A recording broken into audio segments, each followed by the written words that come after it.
하나님께 소명을 받은 그 모세가 정말 우여곡절 끝에 드디어 아론을 만나고 그 아론과 함께 바로 애굽 왕 바로를 만나게 됩니다. 그리고 곧바로 하나님께서 알려주신 그대로 하나님의 말씀을 한자도 빠지지 않고 대언을 하죠. 오늘 읽었던 1절 말씀에 여호와께서 이렇게 말씀하시기를 내 백성을 보내라. 그러면 그들이 광야에서 내 앞에서 절기를 지킬 것이니라 하셨나이다. Let my people고, 그죠? 하나님의 말씀을 그대로 선포했더니 이 바로 왕이 반색을 하면서 그들의 요청을 단번에 거절하며 이렇게 말합니다. 여호와가 누구이기에 내가 그의 목소리를 듣고 이스라엘을 보내겠느냐? 나는 여호와를 알지 못하니 이스라엘을 보내지 아니하리라. 모세와 아론이 이 바로의 왕의 말을 듣고 당황했겠죠. 그렇지만 이 상황은 이미 하나님께서 알려주신 겁니다. 그죠? 바로가 이런 말을 할 거다. 예상 답안이었어요. 자, 3장으로 한번 가볼게요. 3장 19절에 이런 말씀하셨죠. 내가 아노니 강한 손으로 치기 전에는 애굽 왕이 너희가 가도록 허락하지 아니하다가 내가 내 손을 들어 애굽 중에 여러 가지 이적으로 그 나라를 친 후에야 그가 너희를 보내리라. 이미 예상 답안을 말씀하셨어요. 자, 여러분, 이것이 하나님이 이스라엘을 애굽 땅에서 구원하시려는 그 하나님의 시나리오죠. 그 하나님은 항상 계획을 가지고 계시잖아요. 그리고 하나님은 항상 하나님께서 계획하신 대로만 이루어 가시는, 성취하시는 하나님이시라는 것을 우리가 믿습니다. 그러니까 하나님의 계획은 우리 잘 아는 대로 인간의 계획과는 너무나 다르죠. 우리도 계획을 세웁니다. 우리는 근데 아무리 계획하지만 참 우리가 계획한 대로 진행이 매끄럽게 되지 않을 때가 더 많습니다. 왜냐하면 우리는 오늘 계획을 세우고 또 내일 일을 계획하고 다음 주 일을 계획하고 한 달 후에 일을 계획하고 1년 후에 일을 계획하고 다 미래에 대한 것을 계획하기 때문에 그렇죠. 그런데 미안하지만 우리는 미래를 알 수 없잖아요. 하지만 오늘 밑줄 그은 구절 보세요. But I know. 하나님께서 내가 아노니. 이 말씀처럼 하나님은 미래를 다 아실 뿐만 아니라 우리 인생의 악한 자나 선한 자나 그 모든 인생들의 마음 속속들이 다 통찰하시는 전지하신 하나님이시기 때문에 우리는 우리의 계획보다 하나님의 계획을 신뢰할 수밖에 없는 거죠. 왜냐하면 하나님의 계획은 계획하신 대로 다 성취될 수밖에 없기 때문인 거죠. 모세와 아론은 바로가 단번에 하나님의 뜻을 거절하였으나 하나님께서 이렇게 말씀하셨으니까 개의치 않습니다. 개의치 않고 이제 이스라엘 민족이 왜 광야로 나아가 절기를 지켜야 하는지에 대하여서 이런 설명을 덧붙입니다. 그들이 이르되 히브리인의 하나님이 우리에게 나타나셨은즉 우리가 광야로 사흘 길쯤 가서 우리 하나님 여호와께 제사를 드리려 하오니 가도록 허락하소서. 여호와께서 전염병이나 칼로 우리를 치실까 두려워하나이다. 자, 그들의 말을 잘 살펴보세요. 여호와께서 전염병이나 칼로 누구를 친다고요? 이스라엘 백성들을 친다는 거잖아요. 왜 친다고요? 그들이 하나님의 말씀에 따라 하나님 명령한 제사를 드리지 아니하면 이런 재앙이나 또 이런 이 어려움을 당하게 된다는 뜻입니다. 여러분, 이 구절은 하나님의 백성들이 과연 무엇을 가장 인생에서 중요하게 여기고 또 무엇을 가장 중요하게 지켜야 하는지를 보여주고 있는 것이죠. 이것은 이스라엘 백성들 뿐만 아니라 이 시대의 신앙생활하는 우리에게도 마찬가지인 거죠. 우리가 가장 중요시하고 가장 으뜸으로 지켜야 하는 것이 뭘까요? 그것은 바로 하나님께 드리는 제사, 우리에게는 예배가 되겠죠. 예배는 하나님께서 가장 기뻐하시는 것일 뿐만 아니라 또 우리 인생에게, 믿는 자들에게, 택하신 인생들에게 가장 많은 은혜를 부어주시는 방편이자 통로인 것을 믿습니다. 그래서 우리가 예배를 함부로 대하면 안 되고 예배를 소홀히 해서도 안 되고 내 마음대로 이것을 좌지우지해서도 안 되는 것이죠.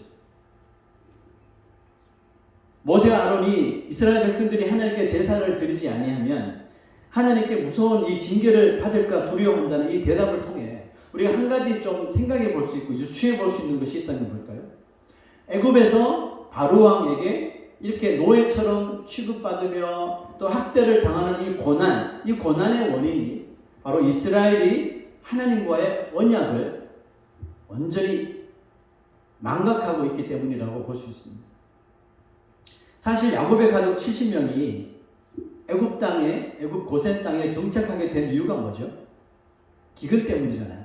기근 때문에 더 이상 가나안 땅에서는 살 수가 없어서 온 겁니다. 사실 자기들이 알아서 온 건 아니잖아요. 하나님께서 그들을 살리시려고 요셉을 먼저 보내고 또 요셉을 통해서 야곱의 모든 가족들을 애굽으로 친히 이주시킨 것이거든요. 애굽으로 가기 전에 두려워하는 야곱에게 하나님께서 맺으신 언약이 있었습니다. 그게 뭘까요? 창세기 46장 3절 하나님이 이러시죠. 지금 야곱이 두려운 거예요. 분명히 약속은 가나안 땅인데 과연 아무리 요셉이 있지만 우리가 애굽으로 가는 게 맞는지 두려운 거예요. 그때 하나님께서 말씀하셨어요. 나는 하나님이라 네 아버지 하나님이니 애굽으로 내려가기를 두려워하지 마. 내가 거기서 너로 큰 민족을 이루게 하리라. 자, 요셉의 그 마지막 형제들과 자손들에게 하는 유언을 한번 보세요. 요셉이 그 형제들에게 이르되 나는 죽을 것이나 당신들이 하나님이 당신들을 돌보시고 어디 있어요? 이 애굽에서 당신들을 이 땅에서 인도하여 내사. 그 요셉도 아버지 야곱에게 들었던 이야기 하는 거잖아요. 하나님께서 아브라함부터 이 예언하신 그 말씀이죠. 당신들을 돌보시고 당신들을 이 땅에서 인도하여 내사 나가게 될 거라는 거잖아요. 아브라함과 이삭과 야곱에게 맹세하신 땅에 어디입니까? 가나안 땅에 이르게 하시리라. 이게 마지막 유언이었거든요. 자, 이 유언이 수백 년 지난 다음에 어떻게 성취되는지 보십시오. 자, 1장 6절 7절입니다. 요셉과 그의 모든 형제와 그 시대 사람은 다 죽었고 이스라엘 자손은 생육하고 불어나 번성하고 매우 강하여 온 땅에 가득하게 되었더라. 성취됐죠. 아브라함부터 시작했던 그 모든 예언이 이제 다 성취가 된 거예요. 하나님의 언약을 믿는 야곱의 후손들은 요셉의 예언대로 하나님의 돌보심으로 말미암아 비록 이방 땅 애굽에서였지만 이렇게 번성하고 또 강해졌던 것입니다. 요셉이나 형제들이 살아있는 동안에는 이 모든 그들이 누리고 있는 번성함과 또 이런 탁월한 이런 능력이 하나님의 은혜인 줄 당연히 믿고 더욱더 열심히 하나님을 섬겼겠죠. 적어도 요셉과 그 형제들이 살아있는 동안에. 그런데 요셉을 알지 못하는 새 왕이 일어났다고 그랬죠. 갑자기 이스라엘 자손이 번성함으로 인하여 그가 두려움을 느낍니다. 그리고 나라의 정책을 바꾸어서 이제 히브리인들은 우리의 노동을 할 사람들이다. 이런 식으로 정책을 바꿔버리죠. 그래서 그들을 마구마구 학대하기 시작합니다. 그것도 모자라 우리가 보았다시피 막 민족 말살 정책. 예전에 일본 사람들이 한국 사람들이 한 것처럼 민족 자체를 없애려고 아들 태어나면 다 나일강에 던지고 이런 일들을 했단 말이죠. 그렇게까지 만들었다는 것은 그 당시 이스라엘 자손들이 이 바로 왕에게 당하는 학대와 고난이 정말 극에 달했다는 뜻이기도 하겠죠. 자, 한번 생각해 봅시다. 이들이 애굽 땅에 오게 된 것은 결국 누구 뜻이었죠? 하나님의 뜻이었잖아요. 그런데 왜 하나님의 뜻이었던 이곳에서 왜 갑자기 고난을 당하는 걸까요?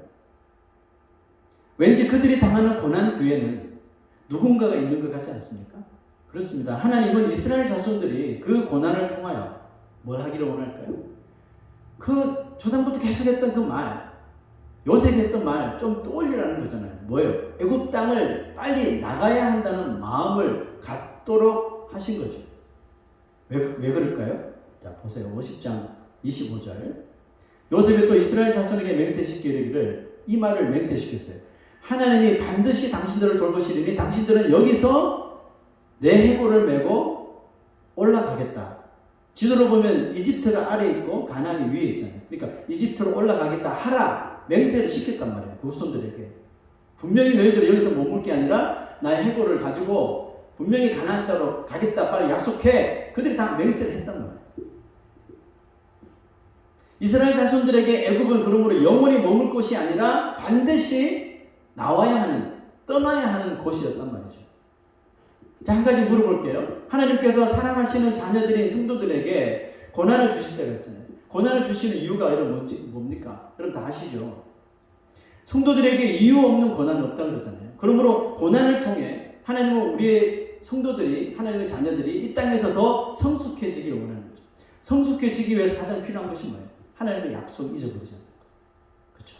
하나님의 말씀의 약속을 잊어버리지 않고 무엇보다도 고난 안에는 하나님께서 우리를 고난을 주실 때는 항상 하나님의 뜻이 있는데 그 뜻이 너무나도 선하신 뜻이라는 거. 지금 요셉을 알지 못하는 왕이 일어나 이스라엘 자손을 엄청나게 핍박하며 학대하는 고난을 주는 이유는 결국 떠나야 하는 애굽을 떠나지 못하고 그 후손들이 계속해서 그 자리에 안주하고 있었기 때문이죠.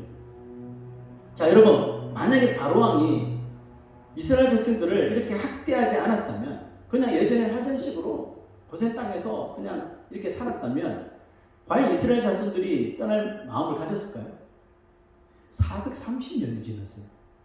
그러면 앞으로도 안 떠난다는 이야기잖아요. 바로왕이 일어나지 않았다면 이스라엘 자손들은 하나님의 약속이고 뭐 요셉의 뭐 유언이고 뭐고 맹세고 뭐고 다 필요 없는 거예요. 지금 우리 배부르고 편안하게 살면 그만이야 라고 그게 안주하는 거예요. 떠날 생각 절대로 못하는 거예요. 어미 독수리는 새끼들이 둥지를 떠날 때가 되었는데도 떠날 생각을 하지 않고 둥지 안에 다 이렇게 안주하고 있으면 뭐 할까요? 다 아시죠? 자, 그림 하나 찾아왔는데요. 잘 보셔야 돼요. 헷갈리죠? 이게 어미 독수리고 이게 이제 둥지고요. 보입니까? 새끼 독수리? 예, 아닙니다. 이거 보세요. 다 컸어요. 엄마는 비슷해요. 뭐 아빠인지 모르지만 날 준비가 다 된 거예요. 근데 얘가 이제 떠날 준비해요. 물론 어떻게 그림을 찍었는지 모르겠지만 오늘 우리의 말씀과 매치해보면 얘는 진짜 떠날 생각이 없는 거예요. 근데 엄마는 뭐 하는 거예요? 엄마를 가져봅시다. 뭐 하는 거예요? 야, 좀 나가라고, 독립하라고, 너 때가 됐다고 그 큰 날개로 지금 둥지에서 휘몰아 치는 거 아닙니까? 실수라도 떨어지게. 얘가 막 떠날 마음이 없는 거 보니까 꼭 그런 거 같지 않습니까? 얘는 떠날 생각이 없는 거죠. 멍 때리고 있고요. 여기가 천국인 것 같아. 엄마가 다 음식 물어다 주고 다 하니까 떠날 생각이 없는 거예요. 그 엄마의 눈초리는 그게 아닌 거예요. 왜 엄마가 이렇게 날개를 펴서 이 둥지 밖으로 새끼를 내몰려고 하는 걸까요? 이유는 딱 하나잖아요. 둥지를 벗어나지 못하면 독수리인데 날지 못하니까. 날지 못하는 독수리는 아무짝에 쓸모없는 새가 되잖아요. 하나님이 요셉을 알지 못하는 새 왕, 이 바로를 세워서 이 이스라엘 자손들에게 엄청난 시련과 고난을 그들에게 주시는 것도 같은 이유 아니에요? 그들이 애굽 땅을 마치 너무나도 살기 편안한 둥지로 여기고 있었기 때문에 너무 편안한 거예요. 자손 번창하지. 예를 들어 봅시다. 한국 사람들이 미국으로 너무너무 이민을 많이 와서 여기서 막 미국 사람들보다 더 번창해. 막 1억이 넘어. 유대인들처럼 뭐 온 곳에서 파워가 엄청해. 고향 생각하겠습니까, 여러분? 안 하는 거죠. 이 이스라엘 백성들도 400년을 살면서 자손 번창하죠. 힘도 강해지고 오히려 본토박이 애굽인들이 더 두려워할 정도가 되었으니까 얼마나 그 힘이 강력했는지 알겠죠. 그러니까 이스라엘 자손들이 거의 애굽화가 다 되어버렸던 거죠. 이와 같은 현상이 저희의 생각만이 아닌 것이 그들이 훗날 출애굽을 하잖아요. 애굽을 떠났는데도 광야에서 조금만 어려움이 생기면 무슨 생각합니까? Back to Egypt. 그게 우리 답이다. 광야에서 죽을 것 없이 다시 애굽으로 돌아가자. 모세 돌로 쳐 죽이고 가자. 이거 아니었어요? 틈만 나면 이런 말을 했죠. 그리고 어느 곳을 가는 곳마다 그 지역에 있는 신들을 섬기는 아주 문화에 애굽 땅에서 익숙해져 있습니다. 애굽에는 엄청나게 다신들이 많거든요. 거기서 이렇게 애굽화 되었으니까 어느 지역만 가면 그곳에 있는 신들을 우상으로 섬기는데 너무너무 자연스럽고 익숙하게 된 거예요. 430년 동안 그렇게 살았으니까요. 다 성장하여 이제 날개를 펴고 창공을 마음껏 날아다녀야 할 때에 저 멋진 날개를 다 접어 있고 아주 푸근한 둥지 안에만 앉아있는 독수리를 여러분 한번 보십시오. 멋있습니까? 멋있나요? 아니잖아요. 그것은 하나님이 만드신 이 창조 질서에 불순종하는 것이 되기 때문에 어미 독수리는 본능적으로 이 자란 새끼들을 강제로라도 둥지 밖으로 떠밀기 위해서 큰 날개로 막 날개짓을 하는 겁니다. 여러분, 이 어미 독수리가 원하는 건 뭐예요? 딱 한 가지잖아요. 이거 아니에요? 이 그림. 이거잖아요. 어미 독수리가 지금 원하는 건 딱 한 가지죠. 내 새끼가 저 멋진 날개를 하늘을 확 나는 거. 이게 저 엄마의 상상하는 그림이거든요. 철저하게 애국화가 되어버린 이스라엘 자손들을 애국에서 이 모세와 아론이 데리고 나오는 것이 여러분 쉬운 일인 것 같아요? 이 어마어마한 일이에요. 한두 명도 아니고 거진 200만 명에 다다라는 이 사람들을 어떻게 그 430년 동안 안주하고 살았던 곳에서 데리고 나오는 게 여러분 얼마나 이게 어려운 일이에요. 어떤 말을 해야지 이 사람들이 설득을 당하겠습니까? 어려운 일인 거예요. 거기다가 지금 바로는 그렇게 싫어하는 이스라엘 민족들이 자기 땅을 떠나는 것을 오히려 원하지 않는 거예요. 꼴보기도 싫은데 떠나는 걸 더 싫은 거예요. 이유가 뭐죠? 한 가지죠. 얘들 다 떠나면 건축할 사람이 없으니까. 레이블을 할 사람이 없기 때문에 그래요. 자, 내 말이 아니라 이렇게 이야기했죠. 4절에 애굽왕이 그들에게 이르되 모세와 아론아 너희가 어찌하여 백성의 노역을 쉬게 하려느냐. 가서 너희의 노역이나 해라. 우리가 출애굽기를 장시간 동안 볼 텐데요. 이 출애굽기를 읽고 또 우리가 공부하면서 절대로 잊어버리지 말아야 할 내용이 있습니다. 그게 뭘까요? 그것은 애굽 땅과 이 바로 왕이 과연 무엇을 상징하는 걸까? 그것을 알아야 되는 거죠. 애굽 땅이 상징하는 것은 뭘까요? 바로 우리가 살아가고 있는 이 세상을 상징하겠죠. 바로 왕은요. 이 세상에서 인생의 영혼을 쥐락펴락하는 이 왕노릇하는 죄악으로 왕노릇하는 마귀 사탄을 상징하겠죠.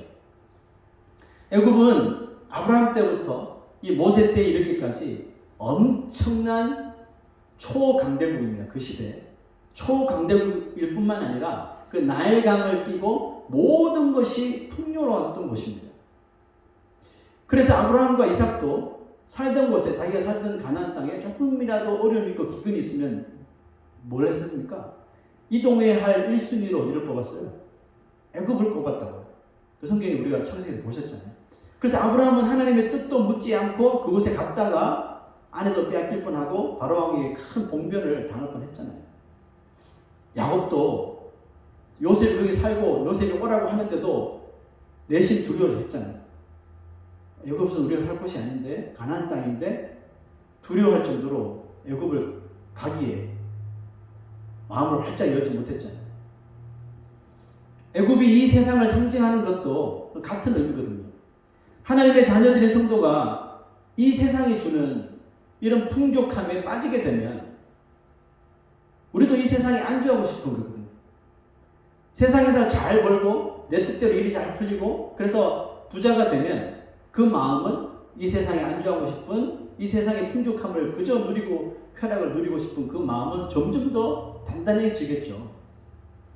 그리고 그와 동시에 찾아오는 순서가 뭘까요? 당연히 하나님과 서서히 멀어지는 일입니다. 바로가 모세와 아론의 말을 듣자마자 무슨 말 했습니까? 자신은 여호와를 알지 못하니 이스라엘을 보낼 수 없다 이렇게 말했잖아요. 이것처럼 하나님을 부인하는 이 악한 마귀도 자신이 통치하려는 이 세상에서 하나님의 자녀들을 절대로 놓아주려고 하지 않는 거거든요.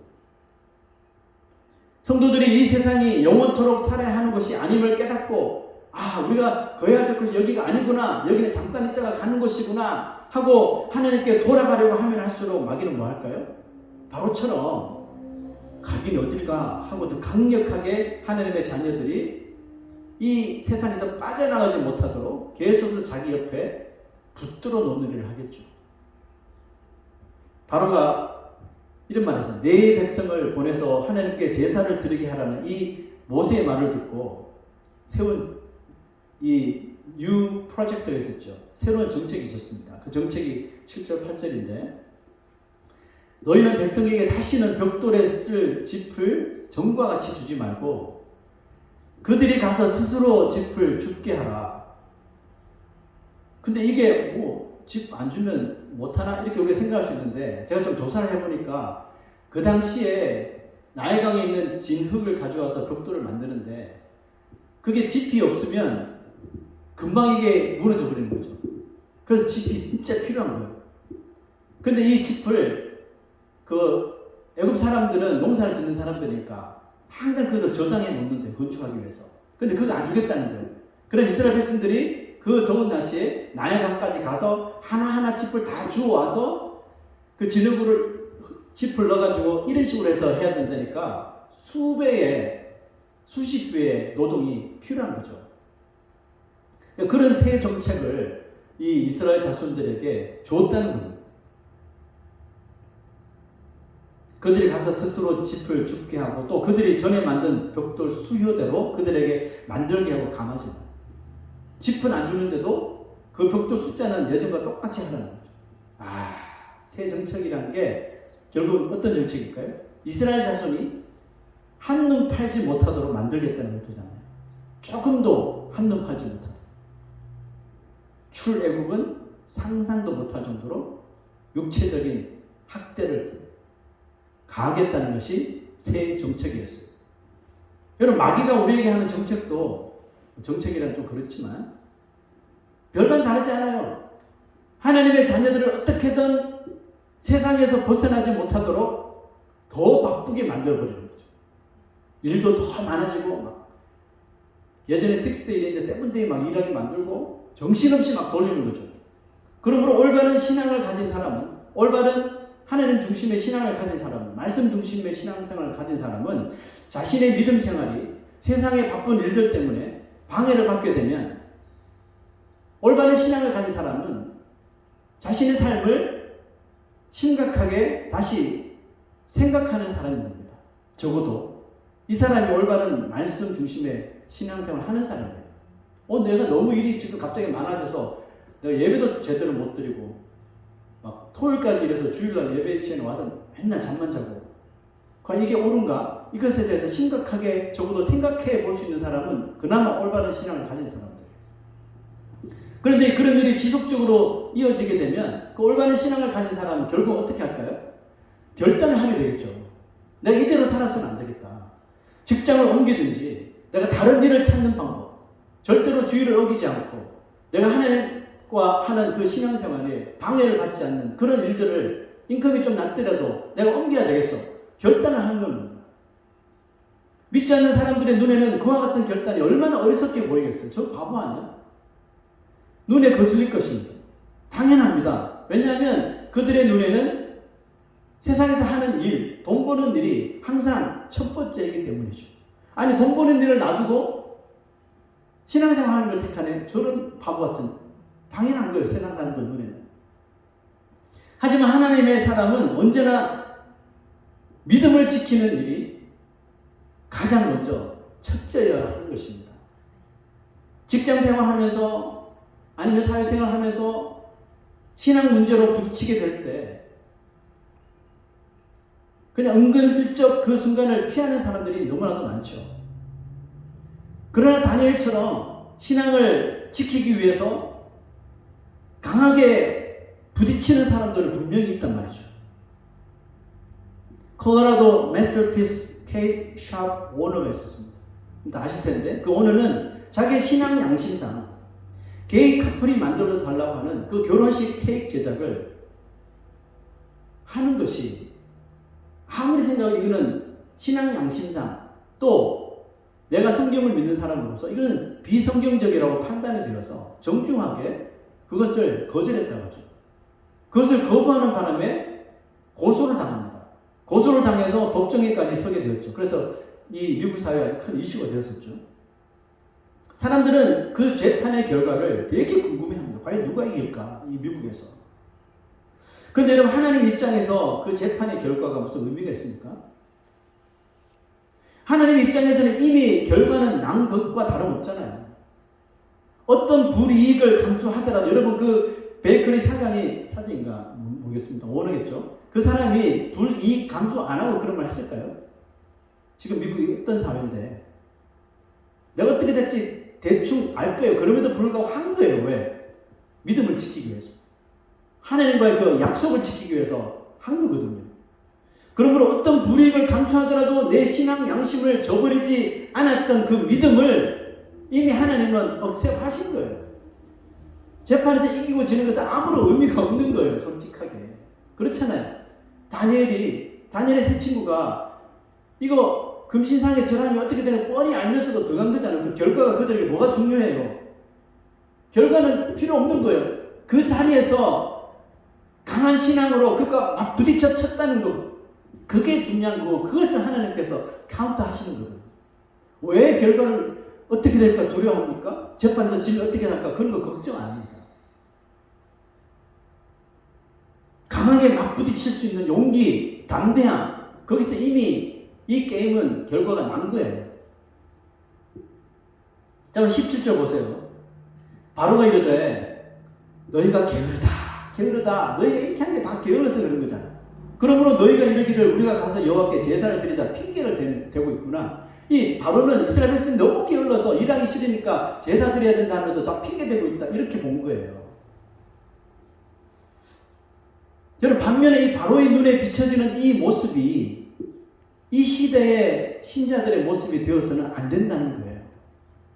자신의 할 일도 제대로 하지 않으면서 걸핏하면 신앙 핑계, 교회 핑계, 하나님 핑계를 대면서 누군가를 설득시키려 하거나 또 자신의 저질렀던 일을 정당화하려는 행동은 절대로 신앙적이지 않을 뿐더러 하나님은 결코 그것을 옳은 일이라고 보지 않습니다. 하나님은 우리를 이 세상에 태어나도록 하셨잖아요. 그죠? 태어나도록 하셨고 또 이곳에서 자라나게 하셨고 이곳에서 일하면서 돈 벌고 생활하도록 하신 분이 하나님이시죠. 야곱의 자손들을 애굽으로 인도한 것이 하나님인 것처럼 이 세상에 살 수 있도록 해주신 분이 하나님이시잖아요. 그러나 이 세상에서 잘 먹고 잘 살아야 한다고 말씀하시지 않았잖아요. 하나님께서 이 세상에 살고 있는 우리에게 무슨 말씀하셨나요? 너희는 세상에서 소금이 되라. 너희는 이 세상에서 빛이 되라고 말씀하셨거든요. 세상에서 잘 먹고 잘 살아라는 말씀 안 했단 말이죠. 자, 이 두 가지 다 어디서 해야 되는 일입니까? 소금이 되고 빛이 되는 거. 우주가 살 겁니까? 세상에서 하는 거잖아요. 세상에서 해야 할 일이지만 세상의 방식이 아닌 하나님을 믿고 그의 나라와 그의 법을 따를 때야 이 두 가지의 사명이 가능하거든요. 세상에 살지만 하나님 나라의 시민인 것처럼 살고 하나님 나라 색깔을 드러내며 살아야 하는 것이 진정한 그리스도인의 삶이라는 것입니다. 소금도 되지 못하고 빛도 되지 못하고 다 썩어가는데 나도 같이 썩어가고 어두워져 가니까 내 불도 꺼버리고 같이 어두워져 이게 아니라는 거거든요. 작은 일이지만 한번 썩어지는 거 한번 부딪혀보고 그래서 조금이라도 덜 썩게 만들고 그죠? 맛을 잃어가는 세상에서 진짜 만나는 삶이 어떤 맛인지 좀 보여주고 어두워져 가고 있는 등불을 내 작은 불이지만 켜서 조금이라도 밝혀주는 것, 그 작은 불 때문에 사람들이 내 곁에 오고 하나님께로 인도되고 이게 하나님 나라의 시민들의 보여줘야 할 색깔 아닙니까? 세상은 애굽 땅처럼 모든 것이 풍부합니다. 그죠? 모든 것이 풍부하고 또 누리고 싶은 것이 너무나도 많은 것이지만 그럼에도 불구하고 우리 믿는 자들에게 이 세상은 어쨌든 출애굽해야 하는 곳이거든요. 하나님께서 많은 능력과 이적을 베푸셔서 이스라엘의 출애굽을 도우실 것이라고 분명히 약속을 하셨잖아요. 하나님께서 너희를 도우심으로 라고 분명히 말씀했잖아요. 세상이 주는 것에 안주하지 않고 우리가 세상에 살고 있지만 늘 하나님의 나라를 바라보고 하나님 나라를 사모하며 살아가는 자들에게 능력으로 임하셔서 힘이 되어 주실 것을 믿습니다. 그러니 날마다 범사에 감사하며 Daily Exodus Life, 오늘 설교 제목을 그렇게 지어봤는데 매일 출애굽하는 삶이 그리스도인들이 가져야 할 데일리 플랜인 줄로 믿습니다. 그리고 하나님은 그 계획을 허락하여 주실 뿐만 아니라 하나님의 전능하신 능력으로 강력하게 저희들을 서포트해 주실 줄로 믿습니다. 이제 부를 이 노래는 매일 출애굽하는 삶이 과연 어떤 삶일까? 이 세상에 살고 있는데 이 세상처럼 살지 말아야 하는 그것이 과연 어떤 삶인지 적어도 이 찬양은 우리에게 자세히 알려준다고 믿는데요. 가사를 한번 볼까요? 화려하지 않아도 정결하게 사는 것, 가진 것이 적어도 하나님께 감사하는 것, 내게 주신 작은 힘, 별별 없는 것 같은데 필요한 자에게 나눠주는 삶, 이것이 나의 삶의 행복이라고.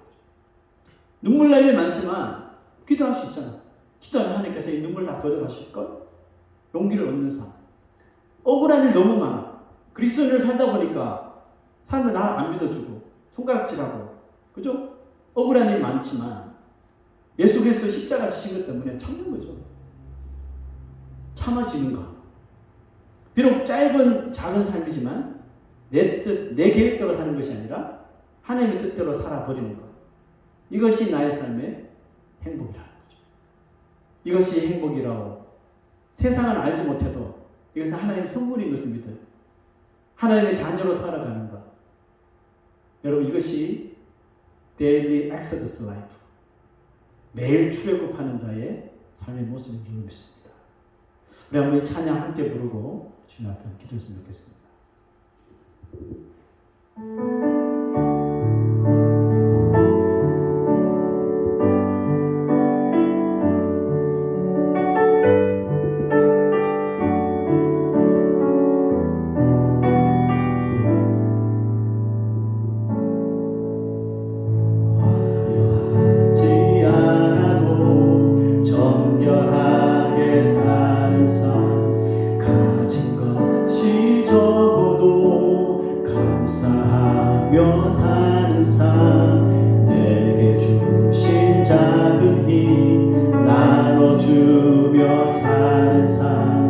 이것이 나의 삶의 행복이라오. 화려하지 않아도 정결하게 사는 삶, 가진 것이 적어도 감사하며 사는 삶, 내게 주신 작은 힘 나눠주며 사는 삶, 이것이 나의 삶의 행복이라오. 아멘. 이것이 행복이라오.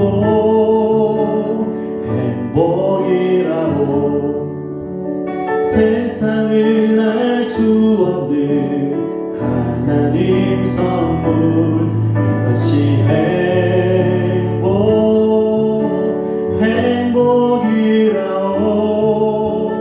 하나님의 자녀로 살아가는 것, 이것이 행복이라오. 눈물 날 일 많지만 기도할 수 있는 것, 억울한 일 많으나 주를 위해 참는 것, 비록 짧은 나의 삶 주 뜻대로 사는 것, 이것이 나의 삶의 행복이라오. 이것이 행복이라오.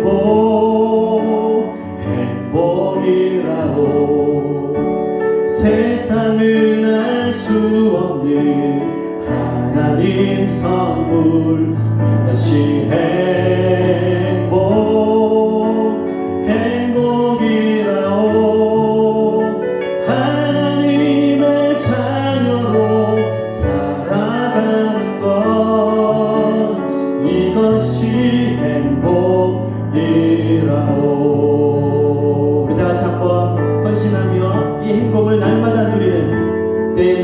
엑소더스 라이프를 살아가게 도와달라고 함께 기도하십시다. 참으로 좋으신 하나님 아버지, 주님, 우리가 매일 출애굽해야 하는 삶을 살아가기를 원합니다. 하나님, 우리는 이 세상에서 잘 먹고 잘 살기 위해서 태어난 것이 아니라 세상에 빛이 되고 세상에 소금이 되라고 하신 그 사명을 가지고 있는 자들이오니 세상에 안주하려고 하는 이 마음을 억누르게 하여 주시고 하나님의 약속을 믿고 하나님의 보호하심을 믿으며 날마다 출애굽의 삶을 살아갈 수 있는 자들이 될 수 있도록 도와주시옵소서. 하나님, 부족한 우리의 인생들입니다. 하나님 아버지여, 화려하게 살기보다 정말 정결하게 성결하게 사는 자가 되기를 간절히 원합니다.